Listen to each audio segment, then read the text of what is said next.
27, 28, 29 తేదీల్లో జరిగేటువంటి తెలుగు దేశం మహానాడులో రాయలసీమ సమస్యను చర్చించి ఒక నిర్ణయం చేసి రాయలసీమ ప్రజలకు హామీ ఇచ్చిపోవాలని చెప్పి విజ్ఞప్తి చేస్తూ ఉన్నాం.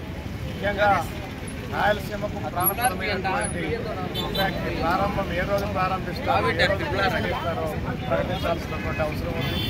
అదేవిధంగా 20 సంవత్సరాల నాడు ప్రారంభమైనటువంటి బెంగళూరు కడప రైల్వే లైన్ను ఎప్పుడు పూర్తి చేస్తారు, దాన్ని అమరావతి వరకు కూడా పొడిగించేటువంటి ఏర్పాటు ఇవన్నీ కూడా ఏ లోపల పూర్తి చేస్తారన్నటువంటి విషయం కూడా వాళ్ళు ప్రకటించాల్సినటువంటి అవసరం.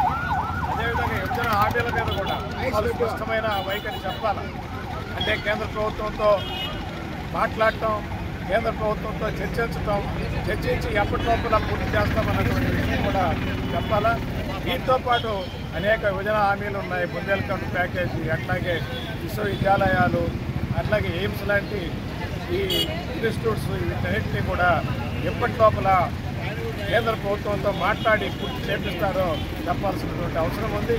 ఆ విధంగా చెప్పకపోతే మాత్రం రాబోయేటువంటి రోజుల్లో ప్రజా సంఘాలు, విద్యార్థి యువజన సంఘాలు అన్నీ కూడా పెద్ద ఎత్తున మరొకసారి ఉద్యమానికి శ్రీకారం చుట్టాల్సి వస్తుందని చెప్పి కూడా ఈ సందర్భంగా మహాడు నిర్వాహకులకు, అట్లాగే ఈ రాష్ట్ర ముఖ్యమంత్రి గారికి, వీరితో పాటు తెలుగుదేశం పార్టీకి తెలియజేస్తాం.